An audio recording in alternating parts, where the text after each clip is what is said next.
I'm going to give the mission statement for CFCI.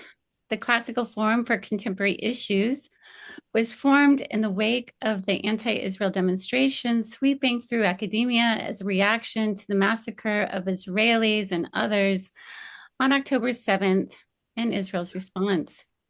The forum brings to academic audiences voices that have been silenced or rarely heard on campuses today, including pro-Israel and pro-Western voices, as well as dissident voices from non-democratic authoritarian societies.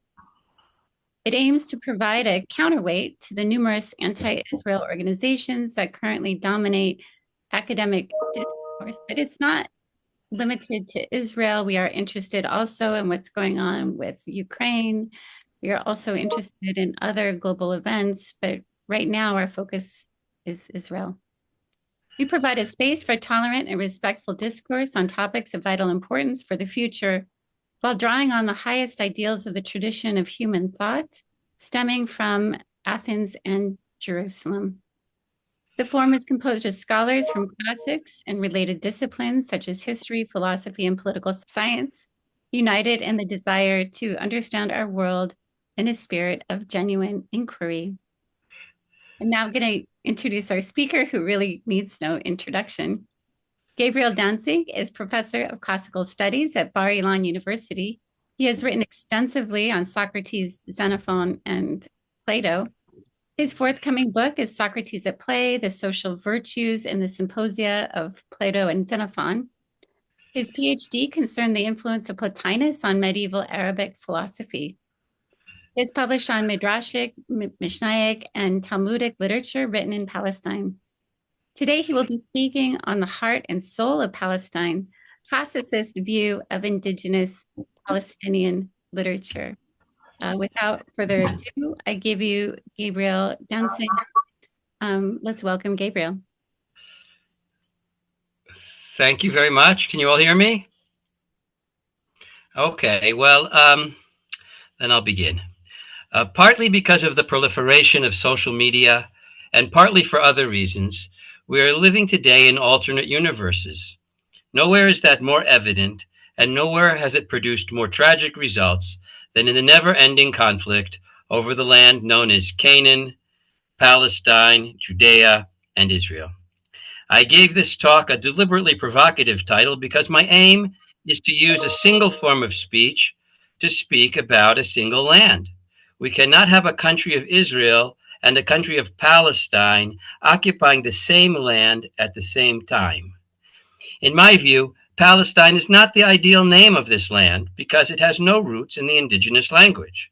But I adopt it in this talk because it is very popular these days, and I seek dialogue with people who use it. One of the great mysteries in the narrative of Palestinian history is the almost complete absence of Palestinian literature prior to the 20th century.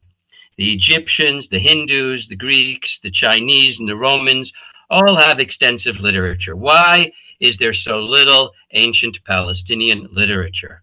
This talk aims to fill that lacuna. In fact, it takes no time at all to realize that there is an incredibly rich literary tradition in Palestine, one that rivals the great traditions of Greece and Rome, or even surpasses them. Unfortunately, many Palestinian people do not know about this great tradition, and if they do know about it, many of them reject it or deny its value and validity. The indigenous literature of Palestine was written in Hebrew and Hebrew Aramaic over a period of 3,000 years. It is the only existing body of literature that is truly indigenous to the land of Palestine.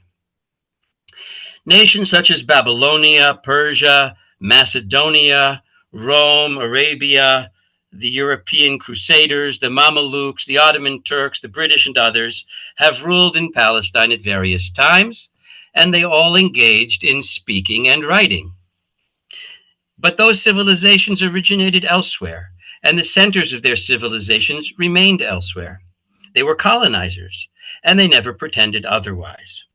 Whatever literature they wrote in Palestine can be considered Palestinian only in a purely geographical sense, but it is not indigenous to Palestine because those people and their cultures were not indigenous to Palestine.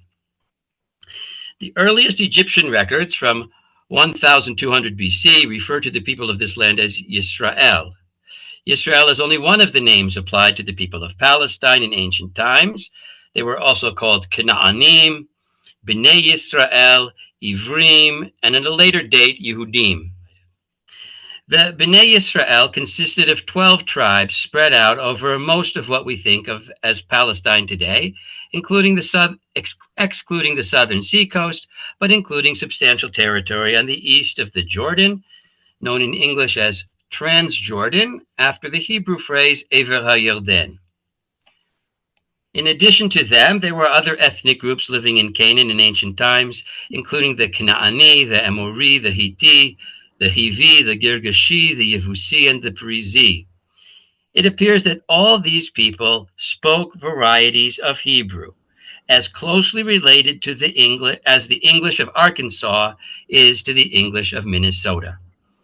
Even neighboring tribes such as the Moabites and the Edomites spoke a form of Hebrew that is extremely easy to read for any Hebrew speaker today.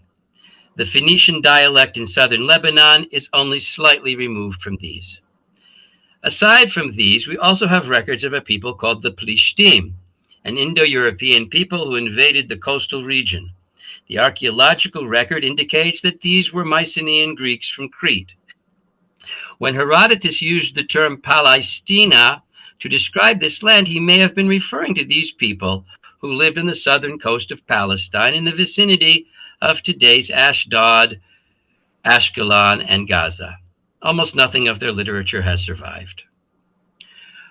For many centuries, there were conflicts among the various nations of Canaan and among the various tribes of Israel, but because they all spoke Hebrew, they gradually merged into a single national religious community. By the time the Romans arrived, the area was known as Judea, after the largest Israeli tribe, which dwelt in the south of the country where I live today. By this time, the vast majority of the native population had adopted the religion we know from the Hebrew Bible, a religion known today as Judaism, after the tribe of Judah. The people themselves were now known as Yehudim, and this people included virtually all the existing members of the former tribes of Canaan. There are no descendants of the early tribes of Palestine who are not also descended from the Yehudim, with the possible exception of the Samaritans. There was one temple in Jerusalem to which all had access. It was a former Edomite, King Herod, who expanded and renovated the Holy Temple. The only surviving indigenous people of Palestine, therefore, are the Yehudim, the Karaim, which is a break-off group, and the Shomranim, the Samaritans.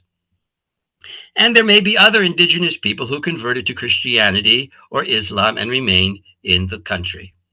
What makes these people indigenous, in contrast to the waves of invaders, is the fact that they had their ethnogenesis in the land of Palestine. Ethnogenesis is a process by which language, culture, religion, or spirituality and ethnicity come together in a particular land to produce a people or nation. The homeland of such a people can be referred to as its indigenous homeland, and the people as indigenous or autochthonous to that land. Not only are the Yehudim, the Karaim, and the Shomranim indigenous to Palestine, they've remained faithful to the indigenous language and culture of Palestine for a very long time. Since the vast majority of the people of Palestine spoke Hebrew, Hebrew language and literature is the indigenous language of Palestine and its only surviving representative. During the centuries after the Assyrian invasion in the 8th century, the indigenous Hebrew speakers slowly adopted the closely related language of Aramaic in their daily life and used it in some of their writings. We may consider mixed compositions in Hebrew and Aramaic as semi-indigenous literature. It is the presence of the Hebrew that enables us to identify this literature as semi-indigenous to Palestine, since Aramaic was spoken very widely throughout the Middle East in ancient times.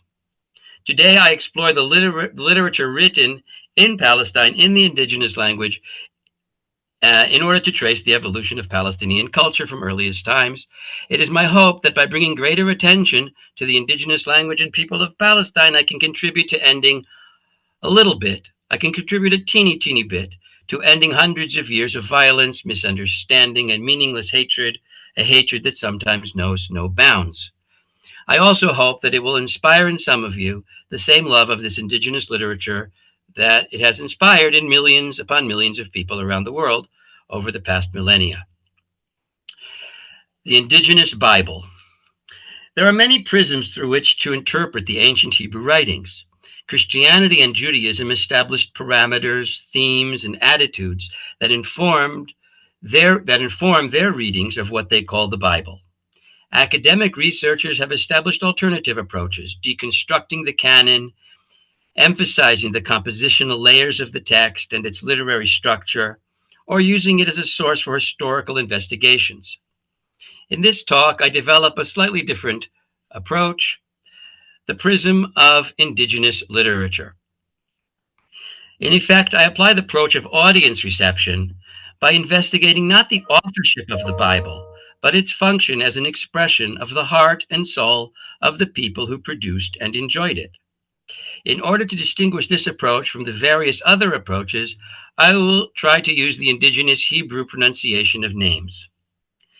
As I use the term, indigenous literature is not just any literature written in an indigenous language by an indigenous person. It is a collection of myths and stories telling the origins and subsequent history of the indigenous people from their own tribal perspective. The stories they tell may be true, or they may be untrue, or they may most likely contain a kernel of truth buried in the fictions. That is not important. What makes this literature valuable is that it reflects the people's own understanding of their origins, history, and place within the region. It expresses the heart and soul of the people, and therefore is the primary source about the people who produced and enjoyed it. Here are some of the typical components of an indigenous tradition. Cosmogony, how the universe came to be. Tales of earliest times and the origins of civilization. Tales of the patriarchs and matriarchs of the nation. Stories about gods and heroes. Tribal history and wanderings, including the arrival in the homeland, the development of tribal institutions, priests and sacrificial rituals, a system of adjudication, usually in the hands of tribal elders, seers or prophets, political and military leadership. 7, speeches of great leaders from the past. 8, instructions given by the gods. 9, intertribal conflicts and resolution. 10, relations with neighboring tribes and peoples. 11, wise sayings, poetical compositions, and prophetic visions. The reader may notice that with some exceptions, I have just described the entire contents of the Hebrew Bible. Indeed, the Hebrew Bible is a paradigmatic example of indigenous literature, almost unparalleled anywhere in the world. Even if one combines several Greek sources, one cannot achieve a similarly comprehensive vision of ancient Greece and its tribes. Even the Mahabharata, which contains a monumental record of the indigenous mind of North India, does not contain all the marks of indigenous literature that we find in the Bible. There is, however, one objection that has been raised to the Hebrew Bible as evidence of the origins of the Israeli people. There are people who say, the things that you're liable to read in the Bible, it ain't necessarily so. Not only Ella Fitzgerald, but also the well-known scholar Edward Said made this extraordinary and insightful observation. But how relevant is it? Indigenous literature, this is a picture of Edward Said celebrating the retreat of the Israeli forces from Lebanon. Indigenous literature never contains a scientific account of the origins of the universe, nor does it contain a scientifically valid account of the history of the tribe. Instead, it is a record of the thoughts and imagination of the indigenous people. But it is also relevant to claims of indigenous status because it provides evidence of the existence and character of the people who thought or heard those things. Few people today believe in the veracity of the myths told by the native peoples of North America, but the existence of those myths, narrated in the native languages, does provide excellent evidence that the native peoples did exist in the locations they speak about. When people say that the people of Israel did not exist in Palestine because the Bible is not reliable, they forget one thing. Somebody had to exist to tell and hear the stories. Those people called themselves the people of Israel. Many indigenous people failed to produce written literature, and that means that the vast majority of their cultures have been completely lost. We are fortunate that the indigenous people of Palestine developed writing at a very early stage and recorded their literary heritage in books that we call the Hebrew Bible. These books were written by many different authors over a period of hundreds of years. But what is important to our purpose is that they were accepted by the people as their national heritage. After recounting the origin of the cosmos and of humanity and its first great disasters, the Bible tells the story of Abraham, Yitzchak, and Yaakov, and their transformation into a nation of 12 tribes. It tells of their development of national institutions, the relations between the tribes and between the nation and its external neighbors, and more. Above all, it tells of their rocky love affair with God, their struggle to attain freedom from persecution, and their efforts to enact their vision of a just society, one founded on the proper relationship between the human and the divine. An approach to the Bible as indigenous literature offers a valuable and somewhat new perspective. First of all, it explains some of the most boring parts of the text, the lengthy genealogies, records of encampments, and repeated national censuses. The medieval commentator Rashi says about the last of these that God loves counting his people. But from an indigenous perspective, it is the nation itself that loves to hear about the censuses that were taken in the desert. While later commentators offer allegorical interpretations of the names of encampments, the indigenous people love to hear where their ancestors roamed in a literal sense. These are family records.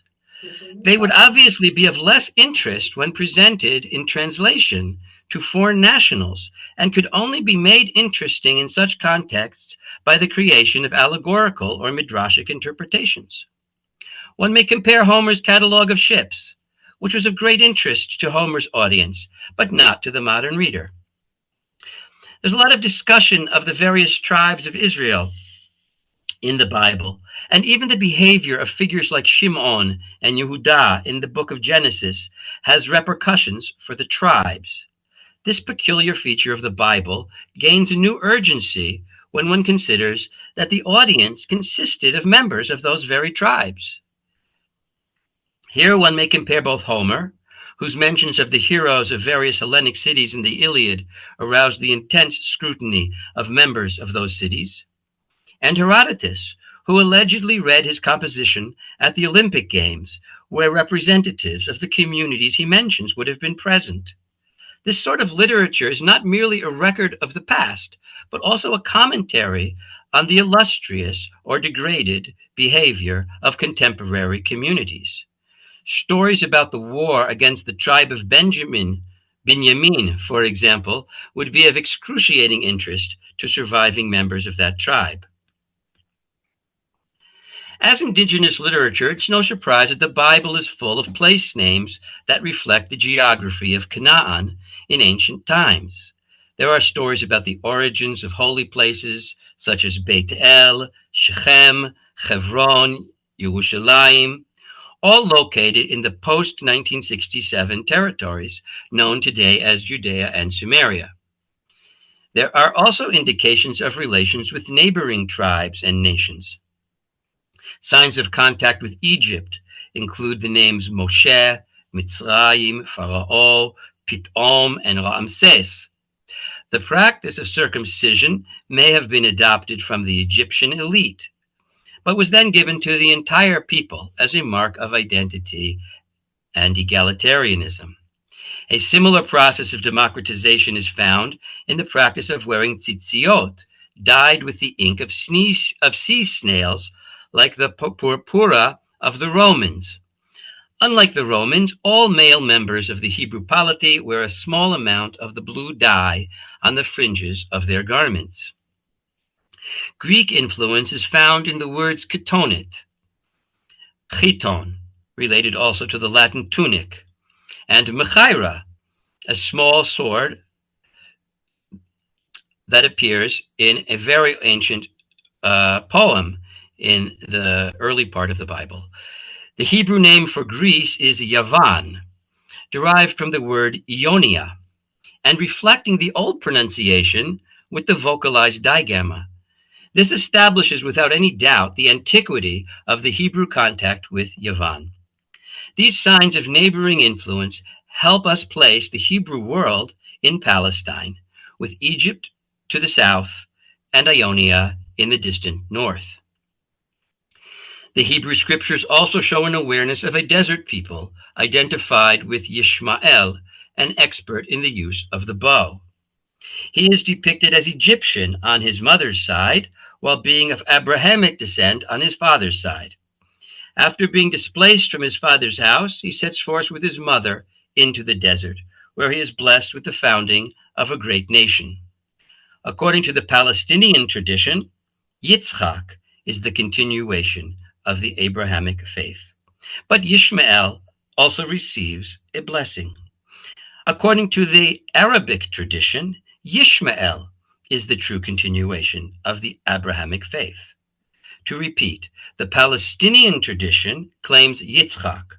The non-Palestinian tradition claims Yishmael. This notion of common ancient traditions among diverse nations in the Eastern Mediterranean can be applied also to the literature of ancient Greece. For example, there are obvious parallels between Hesiod's story of the origins of the cosmos, which derives from Hittite literature, and the biblical account of creation. But they are also very different. In contrast with Hesiod's chaotic and violent account of the origins of the cosmos, the biblical account is orderly, rational, and teleological. There are other examples of interesting parallels that may help shed light on the national character of the people of Palestine. The Greeks tell a story about the discovery of knowledge that is remarkably similar to the story of the snake in the Garden of Eden, but from the inverse perspective. In the Bible, a talking snake tells Chava to eat from the tree of good and bad. The snake is said to be Arum, which means naked and brazen, but also wise and cunning. And he is responsible for bringing knowledge to the newly created man and woman. Since he acts against the wishes of God, he's punished by being subject to the trampling of human feet. In the Greek story, Prometheus, which means forethought, brings knowledge to the human race against the wishes of Zeus. Zeus punishes Prometheus by chaining him to a rock, where a bird eats his liver every day. It appears that with some variations, Prometheus is the biblical snake. But from the Greek point of view, that makes him a hero, not a villain, because in this story at least, Zeus is a tyrant.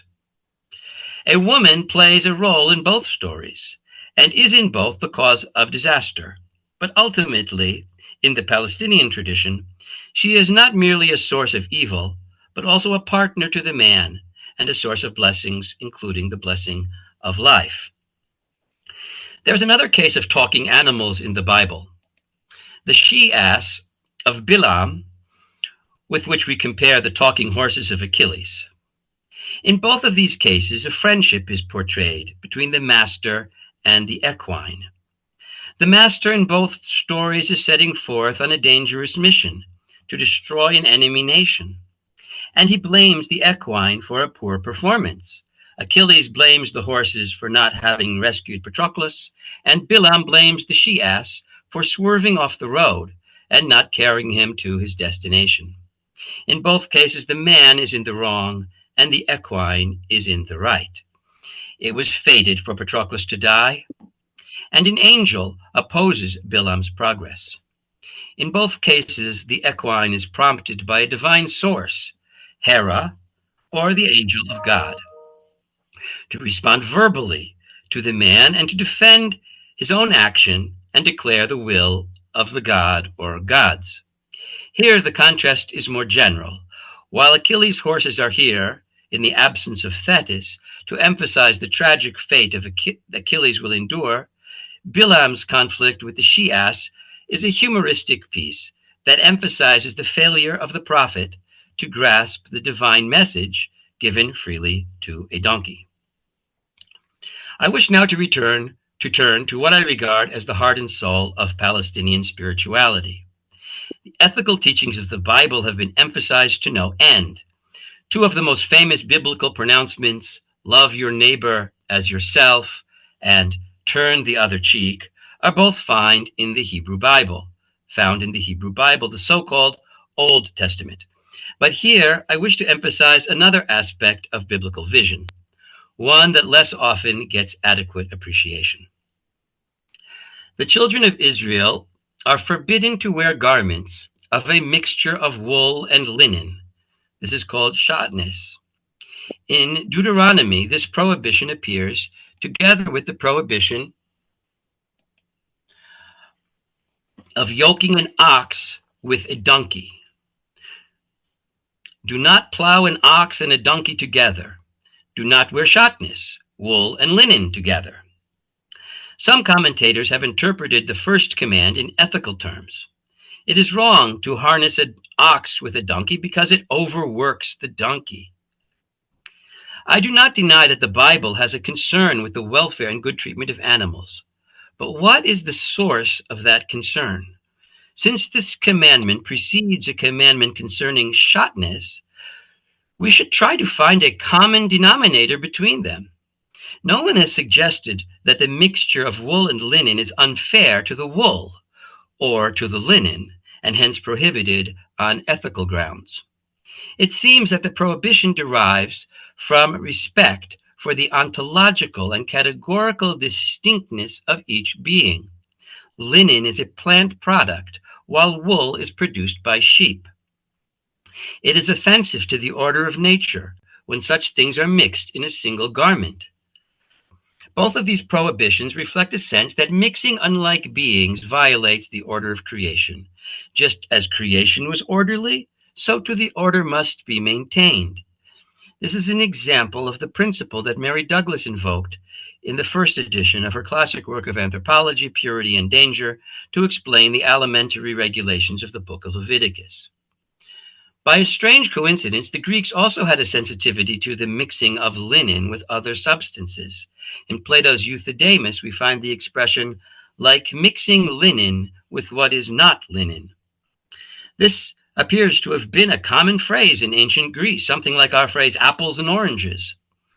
It is harder to say whether the Greek concern stemmed from a sensitivity to violations of the order of nature or from a practical interest in the quality of the cloth. Another unusual biblical sensitivity concerns the taking of a mother together with her children. In the book of Genesis, Yaakov prays that Esav not come to strike him em al banim, literally the mother on the children. This is an adverbial phrase seemingly referring to merciless and total destruction. A literal account of this phrase appears in the book of Deuteronomy. When you spot a bird nest on your path, in a tree or on the ground, chicks or eggs, and the mother hovers over the chicks or the eggs, you must send away the mother bird, but may take the young ones for yourself, so that it will go well with you and you may live long. The most common interpretation of this strange commandment is that we must send the mother bird away before we take her young ones or eggs, since it would be cruel to allow her to watch the taking of her children. Strictly speaking, however, the text does not say that we are forbidden from taking the children while she's watching. It says that we are forbidden from taking the mother herself. but must send her away. The concern is not merely to protect the bird from the sight of her children being taken, but also to protect her from being taken together with her young. Why would there be a special concern about taking the mother bird together with the young? I suggest that it is connected with the prohibition of cooking a kid in its mother's milk, the prohibition against slaughtering a bull or cow and its child on the same day, and even the prohibition against intergenerational incest. Once again, what seems like an ethical prohibition is actually a concern for the structure of creation. These things are prohibited out of a concern for not eliding the distinction between one generation and the next. Slaughtering mixed generations is an offensive thing to the Palestinian sensibility. You do not kill children in front of their parents or parents in front of their children. Someone sensitive to Hebrew literature might see that the mother is implicitly compared to the creator of the universe, in the sense that she hovers over her children, just as the Spirit of God hovered over the waters. There is something blasphemous about destroying the Creator together with its creation. Although no one seems to have noticed it, this image appears also in Homer's Iliad. In Book 2 of the Iliad, Odysseus presents what he and the other Greeks apparently take as a positive omen of victory in war. He recounts how a snake, representing the Greeks themselves, slithered up a tree to the nest where 8 chicks were sitting and devoured them. Then the snake devoured them as they twittered piteously. Oh, I don't have that one. Oh, sorry. Then the snake devoured them as they twittered piteously. The mother bird hovered over them, bewailing her dear children. Coiling himself up, the snake caught her by the wing as she flew about shrieking. Odysseus describes this awful omen as indicating that the war would last 9 years, with victory appearing in the 10th. But anyone who is aware of the dark significance of killing a mother together with her young would find the image disturbing. Rather than presaging victory, this omen represents the Greeks as killers who will suffer for their deeds, as indeed the snake itself is turned to stone. The snake is guilty of violating the biblical commandment in all possible ways. It takes the children in front of the mother, causing her to lament bitterly. It catches and devours the mother herself after the children, rather than sending her away. And finally, it takes advantage of a mother's love for her children in order to destroy her. After all, how could a snake manage to catch a bird? The only way is by taking advantage of her love for her children and grabbing her as she circles in lament. Again, an ethical teaching is founded in a concern for the structure of creation.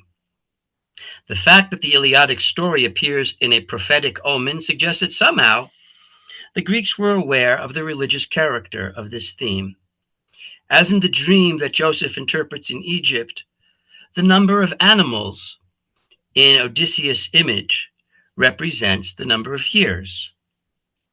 Although the two texts attribute the same awful significance to the image, the biblical text, rather than illustrating the disastrous results of violating the commandment, warns the reader away from it. Had the Greeks read the Bible, history might have been different. This is the heart and soul of Palestinian literature. The vision of ethics is founded on the structure of creation. It is a notion that Christianity and Islam left behind them, as far as I know, for good or for bad. It continues in indigenous writings, including in a Jewish Neoplatonic text written in Russia, in the mixed form of Indigenous Palestinian, and known as Sefer HaTanya. I was witness to the power of this concept once when I visited a community of religiously observant people and saw 2 boys fighting. I asked them whether they perform creative acts that are forbidden on Shabbat. They said no. I asked them, do you assault your friends and neighbors? They immediately ceased their quarreling. I don't say that the cosmological concern aims only at ethical results, but rather that they are a side effect of the concern for cosmic order. I don't say either that this is a perfect solution for the problems of humanity, but only that this is the indigenous Palestinian perspective. In contrast to Christianity, the indigenous religion of Palestine is extremely territorial. It is probably one of the most territorial religions in human history. Like other indigenous people, the people of Palestine have a unique connection to the land and its holy sites. These holy sites became holy through the devotion of the indigenous people. But in a freak of history, they also became holy to many other nations as well. To this day, the land of Palestine is known as the Holy Land by people around the world. What does Holy Land actually mean? In modern languages, the phrase the Holy Land seems to refer to this land as a special place where holy people once lived. There is no such concept in Hebrew. The phrase Eretz HaKodesh means simply the land of the Holy Temple. And it is preserved also in the Arabic reference to the temple site as Al-Quds. The phrase Kedushat Haaretz refers to a quality that is found in the soil. The soil of Palestine is holy, and therefore 1 year out of 7, one must give it a rest from plowing and sowing, a practice that is still observed by farmers in Israel. The holiness of the land also demands the return of tribal lands to their original owners every 50 years. And in indigenous tradition, the earth itself is so sensitive to transgressions that it literally vomits out those who do not observe the divine order.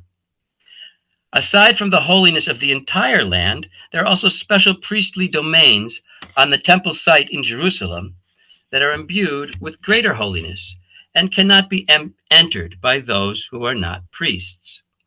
Not only are the vast majority of Jews excluded from these precincts, so too are non-Jews. And these restrictions are still in force, which is why many Jews refuse to ascend to the Temple Mount, and why non-Jews who respect the indigenous practices may also choose not to do so. The significance of the sacred land has continued to live in the hearts and minds of the indigenous people.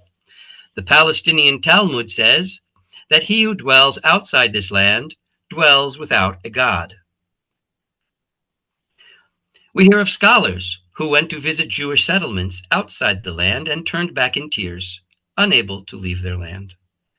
Jews around the world have always faced Jerusalem when praying, have prayed daily for a return to Jerusalem and for the restoration of their ancestral polity. They have prayed for rain to fall when it is needed, not only in their own countries, not in their own countries. They did not pray for rain to fall in their own countries, but in the land of Israel, as Maimonides ruled. They made pilgrimages to Jerusalem and buried their dead in Jerusalem. Indeed, it is forbidden by Jewish law for a Jew to leave the land of Palestine, except for a strictly limited list of dire necessities. Nachmanides expressed a widespread view when he said that there is no ontological validity to the performance of divine commandments outside of the land of Israel. It is all just practice for the return to the land. Indeed, there are questions about the legal status of the Jewish festivals today, since we no longer make use of the authentic calendar, which requires the existence of the Jewish court sitting alongside the temple. In effect, Judaism, as currently practiced, is merely a holding pattern to be revived when a majority of Jews resides in the land of Israel. This focus on holy territorial domains is part and parcel of a general focus on the world as an inseparable synthesis of material and spiritual. Water has cleansing properties that also affect the spiritual purity of the human body, but only if it is living water. Severe restrictions apply to the consumption of animal products. Dead bodies are a source of impurity and must be disposed of carefully. Priests must be kept far from anything associated with death, and so on. The modern failure to understand these aspects of Palestinian spirituality is due in part to the antinomianism inherent in Christianity. Given the territorial and material nature of Judaism, the destruction of the temple by the Romans became a theological crisis for the people of Palestine. The destruction of the temple meant the suspension of many of the laws of the Torah, including the sacrificial rites and the observance of sacred spaces and times. The Christians came to regard the destruction of the temple as a divine decree, abolishing these observances forever. Christians have sometimes told me that Christianity frees people from the burden of the law. That represents a very peculiar view of Jewish practice and not one that persuaded much of the Jewish population. Christianity became popular with non-Jews who may not have observed these practices in the first place. By and large, the indigenous people of Palestine held fast to their cultural identity and viewed the destruction as a temporary matter to be rectified in the fullness of time. Although devotion to Jewish law and practice was once seen as a blemish and even aroused violent hostility, today, thanks to advances in science, we have discovered the field of anthropology, which has demonstrated that there is nothing primitive or inferior about this kind of cultural practice. In some ways, these practices are more complex and more reflective of the phenomena than our own practices, which, as Mary Douglas has also argued, are no less irrational.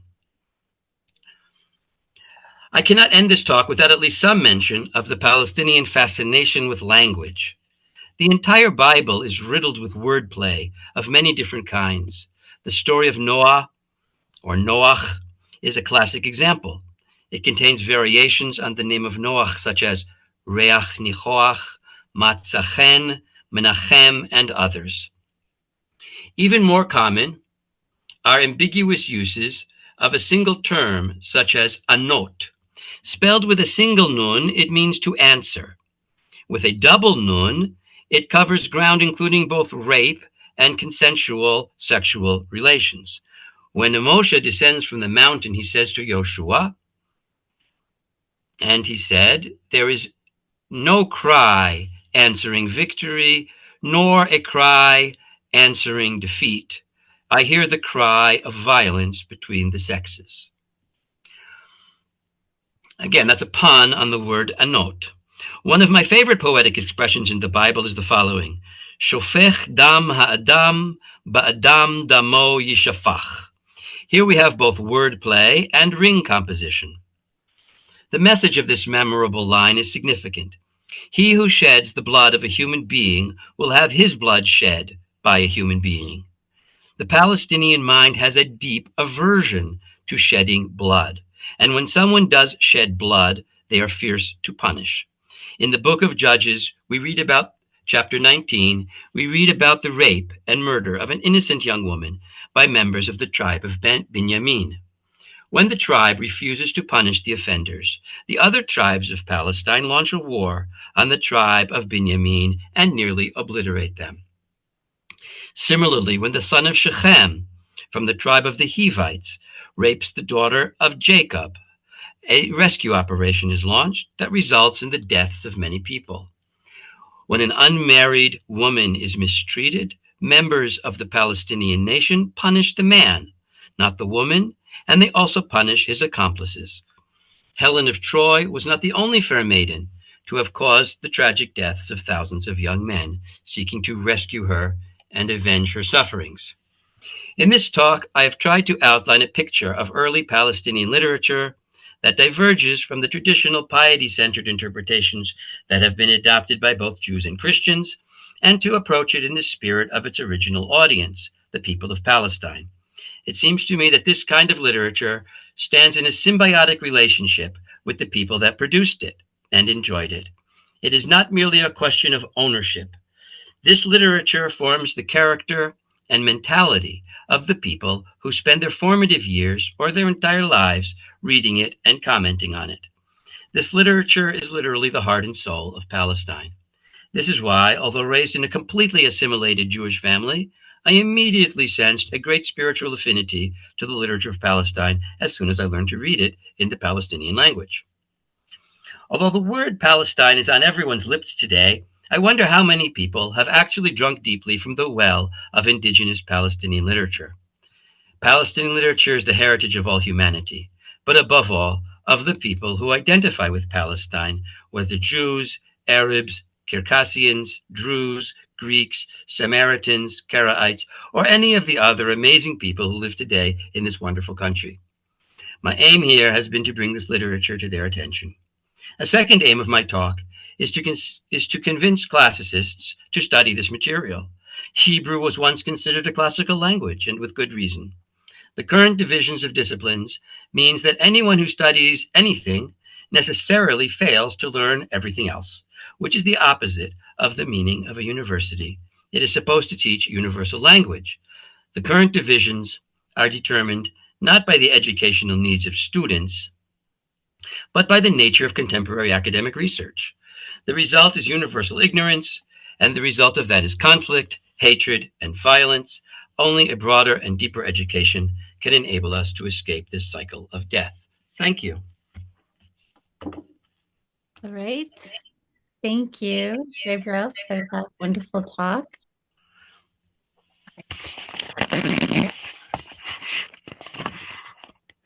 Okay, so there were three questions, and then I guess it was the third question was erased. The first one, if the Jewish people are the indigenous people of Palestine, then what is your story about the people who call themselves Palestinians? That's not my subject today. I'm not talking about the people who call themselves Palestinians today. I'm just talking about the indigenous culture of Palestine. I'm actually not talking about the people. I'm talking about the literature. And this is a literature that was written in the indigenous language of Palestine. And therefore, I consider it to be the indigenous literature of Palestine. Okay, and I see Matthew Diamond has his hand raised. I'll invite you to speak and then we'll go back to the questions. Thank you. Okay, is it my turn? Yeah? Yes. Okay, thank you so much. It was really, really fascinating. I was really receptive to your statement that the Torah is about it's about the land and the people's relationship to land. And when I read it, I'm always surprised, given that fact, about how vague the geography is. Really important events are sometimes said it was across the river, or it was in the wilderness, or it was in the mountains. Why do you think the geography is, since it's so much the heart of the book, why do you think it's so ambivalent? Um, one reason, of course, is that they didn't have Google Maps, so they couldn't pinpoint the locations that well.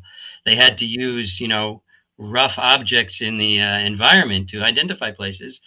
But there is a major effort to identify places, and including an extraordinary effort to identify the place where a prophecy occurred. You often hear, it was at this river on a certain day that the heavens opened, and this prophet saw a vision. There is a great emphasis on that, also in the Bible, also in the Mishnah, where it says that Moses received the Torah from Sinai, not from God, received it from this mountain called Sinai. So this connection to the holy sites is quite clear. I think they made it as clear as they could at the time. Thank you. Okay, let's go to our second question. Do you think indigenous peoples are necessarily the earliest? Isn't it possible that living in a geographical space for centuries produces an indigenous culture? Thank you. That's a very interesting question, in fact. As the way I defined indigenous culture is it's the original location where that culture was formed. You can't have multiple origins to a culture. You can't say, that the Hebrews or the were formed in Palestine and then they were also formed somewhere else at a later age, so that they're indigenous to two places simultaneously. In my view, and this is really the view of the United Nations, it has to be a single place where their culture was formed. Now, then you could get to a question of how you define a culture. Um, in terms of the language, so most of the Palestinians do speak Arabic. So if you want to use the language as a sign of the origins of their culture, you'd have to find out where Arabic originated, and then you'd know where the Palestinian culture originated. Um, so again, I don't think you can have multiple sites. I think every culture has one site where it originated, can't originate twice, and that's the original site is the indigenous site. Now, this doesn't mean that other people don't have rights. I'm not addressing the question of who has rights to any particular place in the world. That is a completely different question, in my opinion. I don't think that all indigenous lands should be returned to the indigenous people. That's not my opinion. My opinion is that the natural resources of the world have to be distributed equitably to all the people who live in the world. I'm just addressing the question, and therefore I think that boundaries of nations have to be adjusted sometimes. When there's overpopulation in one place and there's underpopulation in another place, you create a situation of inequity, which is very problematic, and it will lead to wars if it's not rectified. So personally, I believe that these are natural resources that need to be divided fairly amongst all the people living in the world. I'm just addressing the question of what is the indigenous culture of Palestine. This is not a political question. This is an anthropological question, an historical question. There are people who do think that the indigenous issue is crucial for determining who takes possession of a land. So those people should take a look at my lecture and figure out who are the indigenous people of this land. And they can apply their theory to the distribution of the world's resources, however it fits to their theory. But my theory is not that. My theory is that it's nice if we can find a way to enable people to live close to their indigenous sites, but that's not going to be the veto that's going to determine how we divide up the world. It's not possible to do that. Thank you, Gabriel. Wawand Jonas has his hand raised, so I invite you to speak, Wawand. Yeah, thank you, Sophia, and thank you, Gabriel, for the talk. I would like to expand actually a little bit more about what defines a culture when it comes to both language and the aspect of locality. So there's geography. You made the case that a culture cannot exist or be indigenous to two places at the same time. However, it seems to me that a culture could expand its boundaries a little bit more. So what I find a little bit convoluting to understand here is that why the idea of studying the culture of Palestine, it's located only in the boundaries and geographical boundaries of that specific geography, and it doesn't expand a little bit more and goes a little bit to Syria, to Jordan, and to even to Turkey, and so forth and so on. That area in total, and even to Iraq, and all of that area can be included to explore a little bit more about the literature of that area as such. I don't understand. Do you mean that, in other words, politically, an indigenous people can expand their boundaries and take over the areas that used to be inhabited by other people?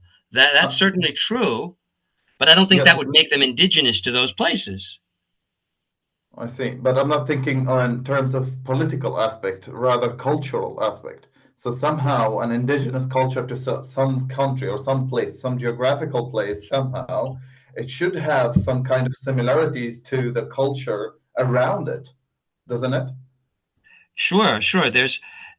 Obviously there's a similarity between Aramaic and Hebrew. Arabic is a little bit further off, but also it's similar. But if you're defining Palestine as a separate entity, if you want to talk about the entire Semitic world, that's a different topic. But if you talk specifically about Palestine and you want to identify what is the unique feature of Palestine, that would be the Hebrew language and the Hebrew literature. But I agree with you that when people from a particular region move to another area, that doesn't destroy their relationship to their indigenous homeland.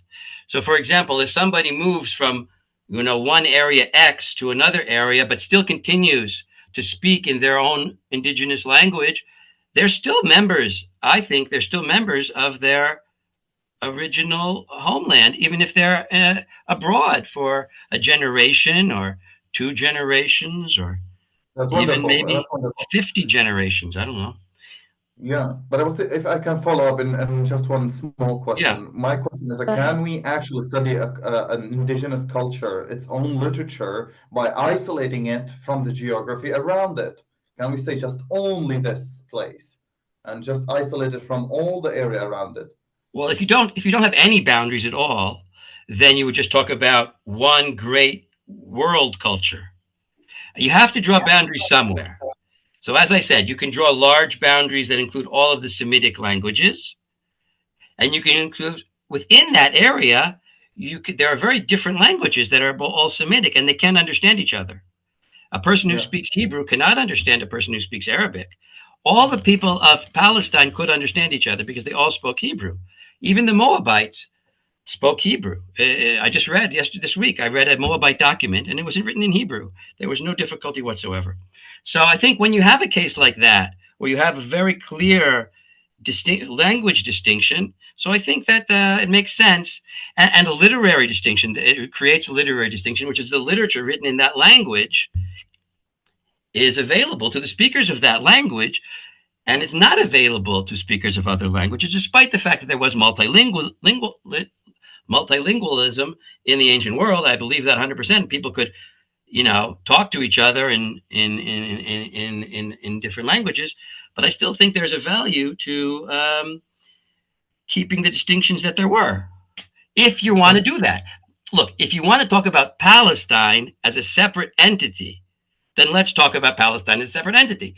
If you want to talk about a different view, talk about that. That's fine. Wonderful. Thank you very much. All right, we have some more questions in our Google Doc. Number 3, I'm curious about the quality of indigenous and how we can come up with a definition cross-culturally when it seems like a part of this area of studies is respecting how each culture defines itself. What would we do, for example, if one indigenous culture appeared to say that religion wasn't important or should be diverse, like our Indian scholar who visited our group emphasized? Can they not be indigenous? I'm not sure that I'm asking this well. Or to take Ryan's definition, this is in the chat, for example, what if one indigenous culture doesn't think that blood matters, and so they don't have the blood tie or respect for easy and frequent adoption, or like to change languages every so often? That's a very interesting question.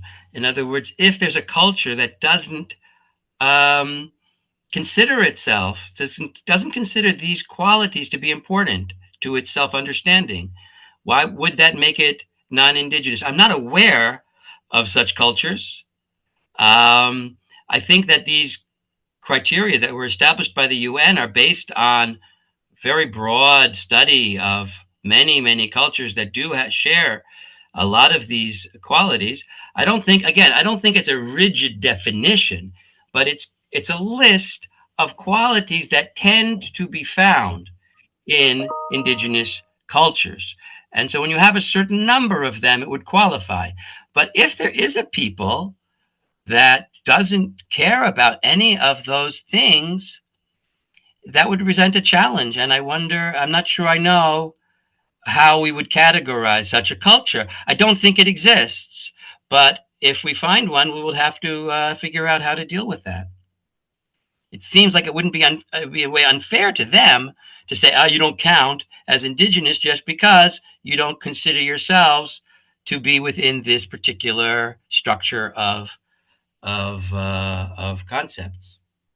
Well, you can almost say that that's what the Jews had for 2,000 years. For 2,000 years, we were a culture, a religion without a land. And at best, we aspired to come back to a land. But for the past 2,000 years, we were actually a culture, some kind of indigenous culture without our land component. Almost. Right, but land is only one component. Yeah. There's also language. There's also religion. There's also a belief in kinship of some kind. These are, you don't need all of these criteria, in my opinion. But if you have 3 or 4 out of 5, you're pretty close to an indigenous people. Thank you. Ryan had his hand up, and then we'll go back to the question sheet. Yeah, no, hey guys, how's it going? Can you guys hear me? Yes, Good hi, to see you, Ryan. Ryan. Welcome back. Awesome. Yeah, it's good to see you guys. First, I just wanted to say thanks, Gabriel. That was an impressive presentation. I think that this is something that a lot of people don't really understand, and that is that this is a specific area that we're dealing with, right? And the reason that the site specificity is so important to indigeneity is literally for the reasons that you guys have, some of the questions have actually kind of dealt with it, right? People don't really understand that I'm people will call me a native Canadian, but I'm not indigenous to all of Canada, right? My people in specific come from a place called the Red River in Manitoba. Now, you could even describe me as a native North American, but that doesn't mean that I'm indigenous to all of North America. Now, the reason that this is such a controversial topic when we're talking about the Middle East is because there are so many different groups that want to claim ownership, and one of the things that they use to do that is, they use British common law, a priori, who was there first, right? And the reason that it's kind of an issue, and the reason I think this presentation is so important, is because you're literally going back and you're saying, okay, I came up with the whole 5 pillars of indigenous identity thing because Martinez Cobo's United Nations definition was a little bit problematic. But the reason that we have those 5 things, language, land, culture, blood, and spirituality, the reason we have those is because what you do is you use them almost like a checklist. Now, it doesn't mean that you have to have all 5 in order to be indigenous, but I'm not aware of any indigenous cultures anywhere in the world that don't have all 5 of those things, right?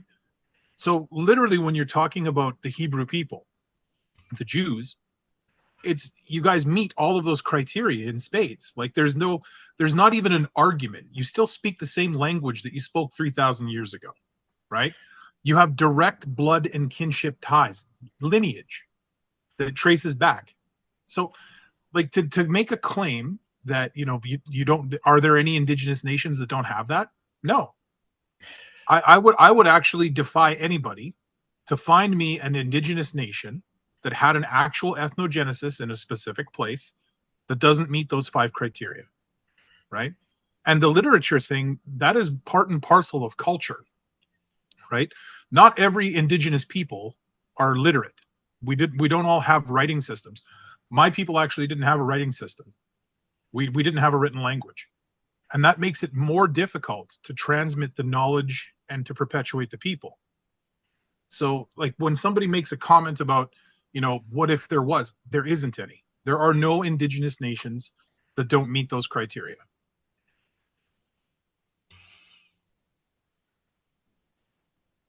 Thank you, Ryan. Gabriel, do you want to respond?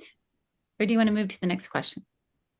No, I want to thank Ryan. I unconsciously built, of course, upon his theory of the 5 points, and I should have acknowledged that at the time. But I am glad that you're here, Ryan, and I'm more than glad that you taught me that, so that I could think in those terms myself.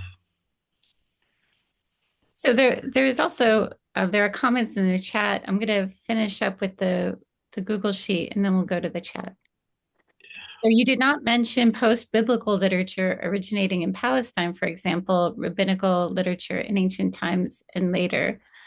I guess this is not a question. Maybe why did you not mention post? I guess if we're gonna raise. Well, that's a softball question. I mean, the main reason was because I didn't want to keep you guys in listening mode for too long. But yes, it's extraordinary how much literature was written in Now, if you want to be careful about terminology, you can't really apply the term Palestine can only apply to a certain short period of time after the Romans renamed the land to Palestine. And if you do that, then you've got the Mishnah, the Midrash, and the Talmud as clearly indigenous Palestine. You cannot question that. If you want to say that the Bible is Canaanite or something, or Israelite, fine, but you can't say that the Mishnah and the Midrash and the Talmud are not Palestinian. I mean, they were written literally in a place after it was named Palestine. And to this day, scholars refer to the Palestinian Talmud by that name, even though in Hebrew it's called the Yerushalmi. It's called the Jerusalem Talmud. But the scholars refer to Palestinian.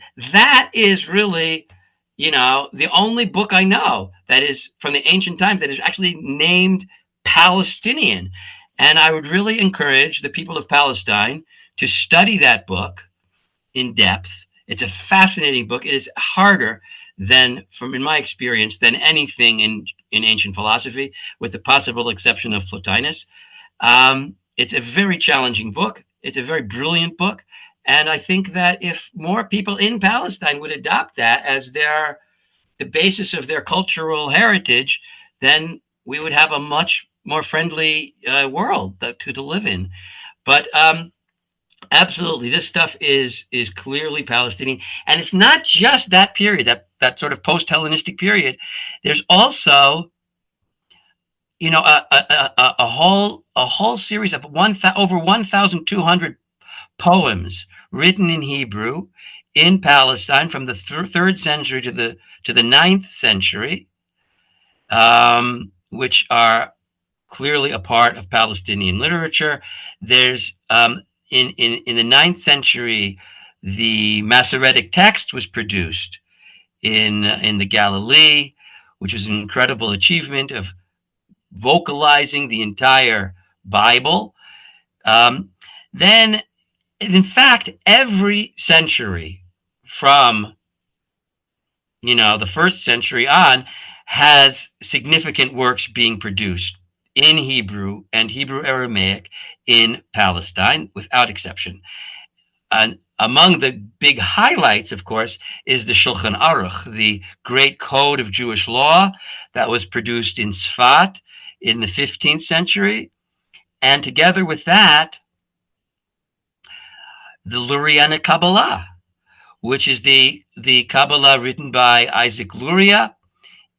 He didn't write it. It was written by his student, Chaim Vital, but it occurred in Palestine, in Sfat, and it's, one of the most incomparable achievements that we have. It's, I think it could be harder than the Talmud, in fact.